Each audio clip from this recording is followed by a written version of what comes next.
जय श्री जगन्नाथ हर हर Mahadev. Hello guys, welcome to my mini blog. ये मिनी ब्लॉग टी केवल मते भल पाउता मो फ्रेंड मानक पाई।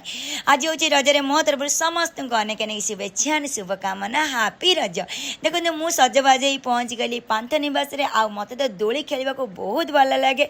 अपन मैं समझ जानी जे मन खोलिकी खाए, मन खोलिकी बंचे, मन खोलिकी एंजॉय करे। आ से जो आज दोली खेले मते एते भल लागु थाए जे देखंतु मु दोली रे बसिची झुलुची जम्मा उठु नहीं कहीं टे सुलसुलिया पवन दौची। आउ दोली खेलिबार मजा पूरा बहुत नियारा। आ मते तो बहुत भल लगुता है। आते भल लगुता है जे मु इच्छा होता है आउ टिके झुलिबी कह बहुत समय झुलिल जे उठुबी नहीं। तापर टिके इच्छा है टिके तापर फुल सहित खेलवाई। आ फुल सहित खेली सारा पर भितर को माने पांथ निवास भितर को मुझे देखली मते बहुत जोर भोक लगिला दोली खेली खेली। तार पिठा देखिली, पिठा आरिसा पिठा बहुत किसी पिठा थिला।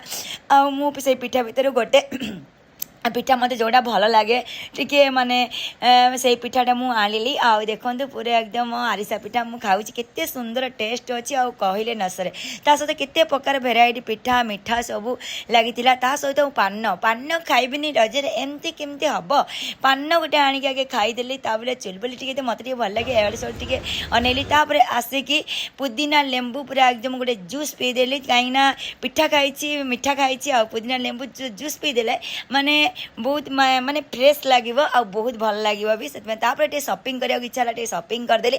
आपण मैंने तो मो मिनी ब्लॉगटा देखले। आपण मैंने रजराजी कौन कहते कमेंट माध्यम। Thank you so much.